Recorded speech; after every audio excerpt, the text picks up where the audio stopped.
¿Sabes de dónde viene tu comida? ¿Dónde se produce? ¿Dónde se siembra? ¿Cómo la llevan hasta donde la compras? ¿Sabes cómo se fabrica y qué contiene? ¿Qué impactos ecológicos trae consigo comer lo que comemos? Hola, bienvenidas y bienvenidos a la novena entrega del podcast Narrando el Antropoceno, un espacio de divulgación del conocimiento donde, con un lenguaje sencillo y accesible a todas y todos, busco dar explicación a toda esta serie de eventos climáticos complejos que estamos atestiguando a través del cambio climático, en esta era que se ha denominado como el Antropoceno, la era del humano. En esta ocasión hablaremos de la comida, de la huella ecológica de la comida. Comer es una de las actividades vitales de todo ser vivo en el planeta. Es su fuente de energía esencial y lo que nos permite seguir en movimiento, respirando y habitando este planeta, viviéndolo.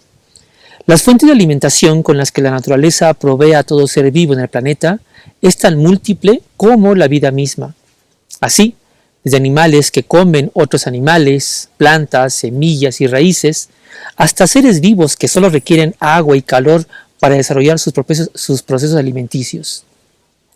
Habría que hacer varios episodios de este podcast para poder narrar y describir cómo se dan esos procesos alimenticios en todas las especies del planeta y cómo esos procesos están íntimamente vinculados con el equilibrio y con la salud de todo el ecosistema planetario.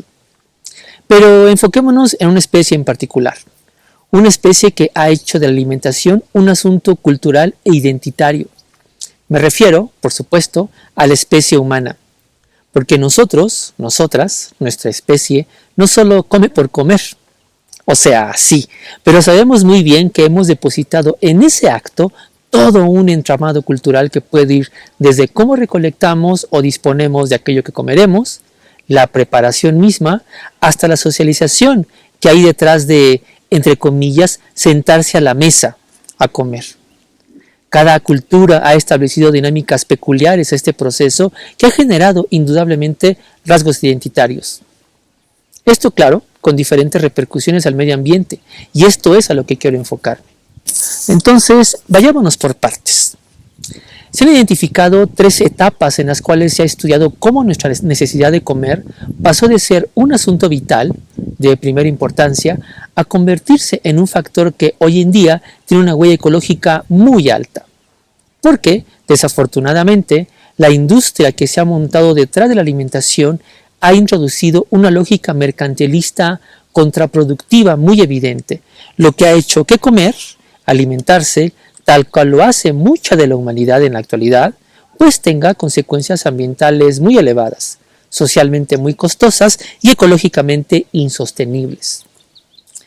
La primera etapa se remonta a los albores de la aparición del ser humano en el planeta, cuando nuestra especie era nómada, cuando desconocía la domesticación de especies y dependía totalmente de lo que su hábitat le proveía. Cazaba, pescaba, recolectaba. Éramos más bien veganos y nuestro consumo de carne se reducía muchas veces a la carroña de animales muertos que otras especies mucho más grandes, mucho más fuertes, dejaban en el camino. En ese sentido, no existía tal cosa como la transformación del paisaje, ya que el humano era una especie más dentro del tejido de la vida y su huella ecológica era exactamente igual a la de cualquier otra especie en el planeta. Dependía de su fuerza, de sus habilidades y de su trabajo como manada para poder allegarse de comida y en ese sentido sobrevivir. Posterior a esta primera etapa, sobrevino un par de fenómenos que transformarían este cauce. Por un lado, el control del fuego, y por otro, y esto va a ser muy importante, el dominio y la domesticación de algunas especies tanto de flora como de fauna. Esto último le permitió establecerse por periodos cada vez más largos en determinados sitios, hasta afianzarse ahí y dejar el nomadismo para convertirse en una especie totalmente sedentaria. El control del fuego, por otro lado, le permitió asar la carne y hacerla más masticable y digerible. Y esto, que hoy en día nos parece algo obvio, en ese momento no lo era y va a ser fundamental, ya que los cuerpos de aquellos seres humanos primitivos comenzaron a evolucionar como resultado de consumir cada vez más carne, con un menor esfuerzo y con un menor gasto energético. Y esta energía, este ahorro de energía por consumir cosas cada vez más digeribles es importante, ya que según algunos especialistas le permitió al cuerpo humano desarrollar otros músculos, entre ellos el cerebro, lo que le posibilitó desarrollar habilidades basadas en la inteligencia y no tanto en la fuerza, catapultando a esta especie, a la especie humana, con respecto a otras. Y es gracias a esta conjunción de factores que empieza lo que en otros capítulos hemos denominado como el antropoceno primario, ya que ahora sí, la especie humana va a comenzar poco a poco a transformar paisajes, ecosistemas, adaptándolos a su nuevo estilo de vida. Domestica cada vez más especies de plantas, de semillas, de flores, etc. Y con ello varía su dieta. Domestica también animales, no solo para ayudarle a la carga y al transporte, sino también para comérselos, para comerciar con ellos, dando inicio así a las formas más elementales y esenciales del capitalismo. Un sistema que, como todas y todos sabemos, pues domina en la actualidad la forma en la que el ser humano vive sobre el planeta. Demos ahora un salto grandísimo a esta narración y ubiquémonos en la tercera etapa, que es la etapa actual. Una era donde el humano lo ha transformado todo, donde ha ejercido un dominio tal sobre los ecosistemas que es capaz de transformarlos y adecuarlos a sus intereses, a sus necesidades e inclusive a sus caprichos. Es la época del antropoceno. Transformamos paisajes completos para poder sembrar de manera cada vez más intensiva. Domesticamos animales para poder consumirlos de manera masiva. Por ejemplo, no hay una especie de animal que exista más en el planeta que el pollo, gracias a nuestra necesidad de alimentarnos de este animal. Y sobre todo comenzamos a ultraprocesar la comida con base en productos químicos, ya sea para potenciar su sabor, para hacerlos más dulces, más agrios, más salados, o bien para que duraran más tiempo enlatados o en refrigeración. Y un largo etcétera. Es decir, la comida comenzó a entrar en una lógica mercantil, de forma tal que se transformó en un producto más en el mercado, pasando de ser un factor de vital importancia a ser un producto más en el mercado, de tener un valor de uso, alimentarnos para sobrevivir, a tener un valor de cambio, una mercancía con un precio específico. Este hecho va a ser vital para comprender la huella ecológica de la comida y de la alimentación.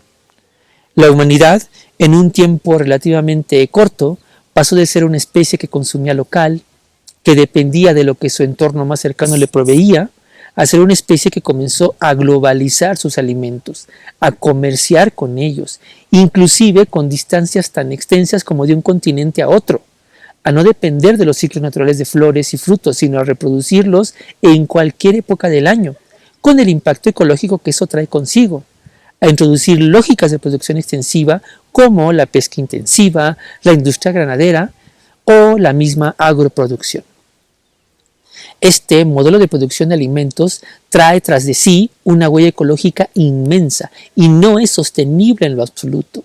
Amén, claro, de las repercusiones a la salud humana, ya que consumimos alimentos cada vez más ultraprocesados, hipergrasosos, con condimentos, con conservadores, manipulados genéticamente, etcétera, etcétera.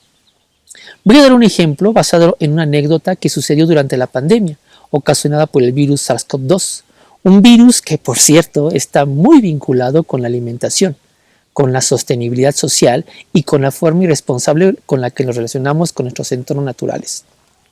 La anécdota es esta. Durante la pandemia, cuando todo el mundo estábamos encerrados y casi toda la vida se pasó a la onda virtual, vi un documental producto de esta reflexión sobre esta, suerte geográfica que nos trajo consigo que en la Ciudad de México en particular se presentaran terremotos el mismo día, el 19 de septiembre.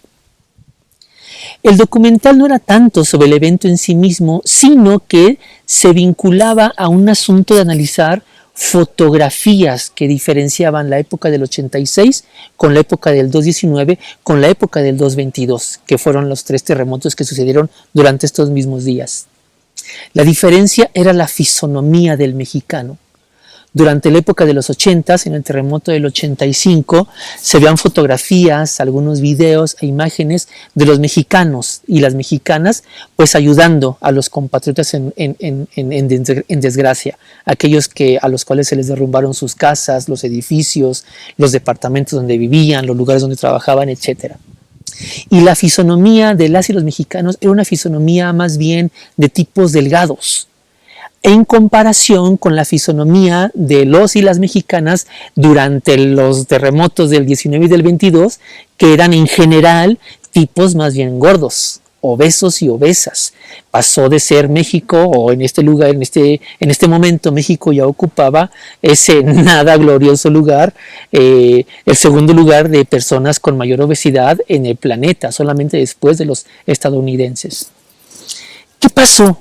¿Qué hizo que en tan poco tiempo, o relativamente poco tiempo, estamos hablando de 30 a 35 años de diferencia, pasáramos de ser una sociedad, una cultura que éramos caracterizadas más bien por personas delgadas, a una sociedad, a una cultura caracterizada por personas más bien obesas? Bueno, lo que pasó es que cambiamos de régimen alimenticio. La alimentación se transformó en muy poco tiempo. Pasamos de ser una sociedad, una cultura que se alimentaba esencialmente de granos, de productos del campo, con alimentos, sí, aunque había alimentos ultraprocesados, no eran la mayoría, a ser una sociedad 35, casi 40 años después, que basa su alimentación en alimentos ultraprocesados, súper grasosos, muy condimentados, súper azucarados, genéticamente modificados, etc. Eso fue lo que transformó la dieta alimenticia de los y los mexicanos en ese entonces.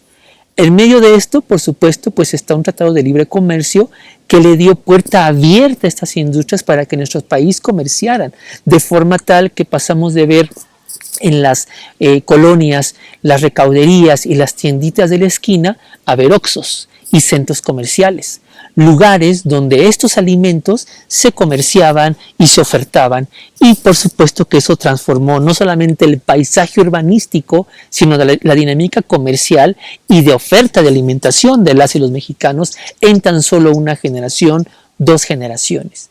Las repercusiones que durante el SARS-CoV-2 se tuvieron por este cambio de régimen alimenticio se evidenciaron muy pronto, ya que, como todas y todos supimos, pues este virus atacaba a personas que tenían estas comorbilidades, diabetes, hipertensión, obesidad, que son resultado pues de nuestro régimen alimenticio. Eso trajo consigo este cambio de alimentación. Entonces es un sistema alimenticio que no solamente tiene gravísimas repercusiones medioambientales, una huella ecológica súper grande, gasta agua en exceso, la energía para transportar estos alimentos de un lugar a otro, para hacerse de los mismos insumos que requieren para reproducir esta industria, etcétera. No solamente tiene esta huella ecológica grandísima, sino que además establece un régimen de alimentación que es completamente insano, que enferma a la población, que con eventos como una pandemia se visibiliza y se desnuda totalmente. Bueno, con esta idea termino este podcast esperando que se haya comprendido, que me haya explicado bien. De cualquier forma, pues siempre estoy al tanto de comentarios, reflexiones y también de sus dudas que dejen tanto en la caja de comentarios aquí en Spotify como en el video de YouTube que subo con la misma charla, pero con algunos videitos ahí al respecto.